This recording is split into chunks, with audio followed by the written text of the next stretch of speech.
जब कोई बच्चा दुनिया में आता है तो वो मुस्कुराता नहीं है, वो हंसता नहीं है, वो रोता है। शायद दुनिया में आने का पहला एहसास ही दुख होता है, लेकिन ये दर्द सिर्फ शुरुआत है। क्या उन इंसानों को बच्चे पैदा करने का हक होना चाहिए जब वे जानते हैं कि बच्चे के जीवन में जन्म के साथ ही गंभीर शारीरिक, मानसिक या सामाजिक चुनौतियां आ सकती हैं? आज हम बात करेंगे एक ऐसे शख्स की जिसे दुनिया प्रेरणादायक मानती है, निक वुइसिक। निक एक मोटिवेशनल स्पीकर हैं जो बिना हाथ पैर के पैदा हुए, फिर भी उन्होंने अपनी जिंदगी को एक प्रेरणा बनाया। लेकिन सवाल यह है कि क्या निक जैसे लोगों को बच्चे पैदा करने चाहिए, खासकर जब उनके बच्चे में भी वही जेनेटिक स्थिति होने की संभावना हो? और अगर उनका बच्चा उसी तरह की विकलांगता के साथ पैदा होता है तो क्या ये उनके लिए एक बहुत बड़ी जिम्मेदारी का सवाल नहीं बनता? एंटीनेटलिज्म कहता है कि जीवन में दुख इतना ज्यादा है कि बच्चों को जन्म देना नैतिक रूप से बिल्कुल गलत है। आइए जानते हैं निक वुइसिक के बारे में। जानकारी के मुताबिक निक का जन्म ऑस्ट्रेलिया में 1982 में हुआ था। वो टेट्रा अमेलिया सिंड्रोम के साथ पैदा हुए, यानी उनके पास न हाथ थे न पैर। फिर भी निक ने अपनी जिंदगी को एक मिसाल बनाया। वो एक मोटिवेशनल स्पीकर हैं जिन्होंने दुनिया भर में लाखों लोगों को प्रेरित किया है। उनकी किताबें जैसे life without limits best seller रही हैं। निक ने शादी की और उनके 4 बच्चे हैं। उनकी जिंदगी को लोग चमत्कार की तरह देखते हैं। लेकिन यहाँ सवाल उठता है कि निक ने जब बच्चे पैदा करने का फैसला किया तो क्या उन्होंने ये सोचा कि उनकी जेनेटिक स्थिति उनके बच्चों में भी आ सकती है? और अगर ऐसा हुआ तो क्या ये उनके बच्चे के लिए एक मुश्किल जिंदगी का कारण नहीं बन सकता? हाल ही में मैंने एक रील्स में देखा कि निक के एक बच्चे में भी उनकी तरह ही सेम विकलांगता है, वो भी बिना हाथ पैर का पैदा हुआ, और कुछ लोग इसे खुशी की बात मान रहे हैं। रील्स में मैंने देखा कि लोग कैसे कैसे कमेंट कर रहे हैं, बहुत महान बता रहे हैं कि उनका बच्चा भी निक की तरह पैदा हुआ है बिना हाथ पैर का, और कह रहे हैं कि देखो ये भी योद्धा है।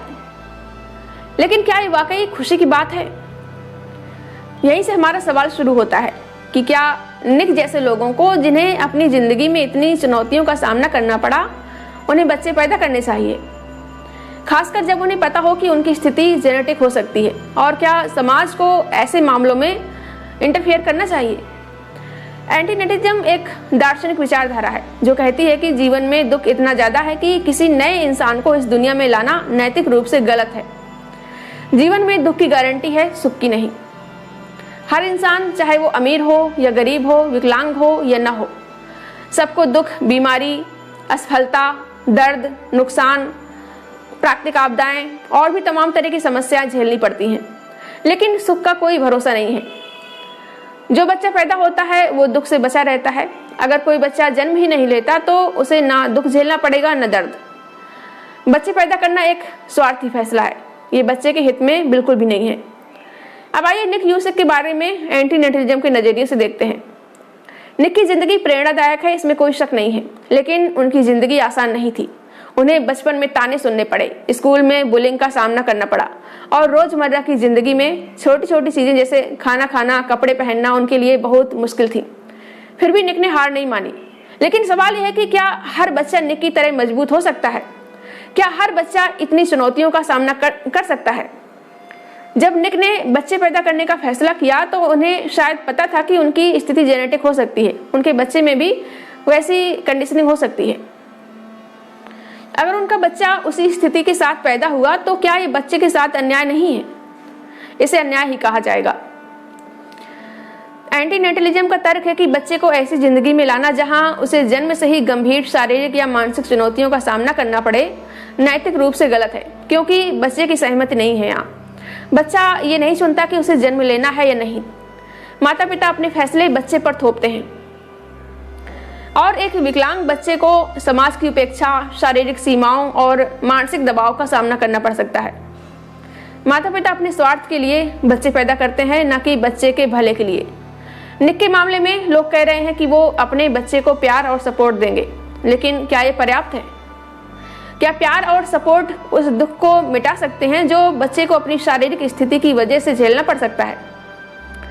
सबसे हैरान बात यह है कि कुछ लोग निक के बच्चे के उसी तरह विकलांग पैदा होने को खुशी की बात मान रहे हैं, सेलिब्रेट कर रहे हैं और बधाइयां दे रहे हैं। वो कह रहे हैं कि देखो निक का बच्चा भी उनके जैसा मजबूत होगा, लेकिन ये सोच बेहद सतही और वाहियात है। ये समाज की मूर्खता ही है। हम एक बच्चे की ज़िंदगी को प्रेरणा का लेबल देकर उसकी मुश्किलों को इग्नोर कर देते हैं।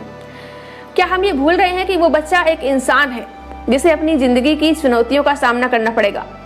क्या हम उसकी भावनाओं, उसके दर्द, उसकी तकलीफ को सिर्फ इसलिए नज़रअंदाज कर सकते हैं क्योंकि वे प्रेरणादायक है? समाज का ये रवैया दिखाता है कि हम अक्सर सच्चाई से मुंह मोड़ लेते हैं। हम दुख को सुंदर बनाने की कोशिश करते हैं ताकि हमें अपने फैसलों पर सवाल न उठाना पड़े। लेकिन एंटीनेटलिज्म हमें सोचने पर मजबूर करता है कि हम इन सवालों का सामना करें। वैसे तो किसी भी इंसान को, चाहे वो अमीर हो या गरीब हो या विकलांग हो या न हो, किसी को भी बच्चे पैदा करना गलत है। और सही मायने में तो अगर कोई माता पिता जानबूझकर ऐसे बच्चे को जन्म देता है जिसे गंभीर जेनेटिक बीमारी होने की संभावना है, तो उन्हें सजा मिलनी चाहिए। हर देश को ऐसा कानून बनाना चाहिए, क्योंकि ये कहता है कि बच्चे को दुख में लाना नैतिक रूप से गलत है। आज का विज्ञान इतना आगे बढ़ चुका है कि जेनेटिक टेस्टिंग से पता लगाया जा सकता है कि बच्चे में कोई गंभीर स्थिति तो नहीं होगी। अगर माता पिता इस टेस्टिंग को नज़रअंदाज करते हैं तो क्या ये उनकी लापरवाही नहीं है? दूसरी तरफ कुछ लोग कह रहे हैं कि बच्चे पैदा करना हर इंसान का निजी हक है। लेकिन सोचिए, ये हक किसी बच्चे का जीवन पीड़ा और संघर्ष में डालने का है, तो ये सही है? नहीं। एंटीनेटलिज्म सिर्फ जेनेटिक बीमारियों तक सीमित नहीं है, ये हर तरह के दुख को देखता है। दुनिया में आज भी लाखों लोग गरीबी में जी रहे हैं। युद्ध, हिंसा, भेदभाव हर जगह है। मानसिक स्वास्थ्य की समस्याएं बढ़ रही हैं। ग्लोबल वार्मिंग, क्लाइमेट चेंज बढ़ रहा है।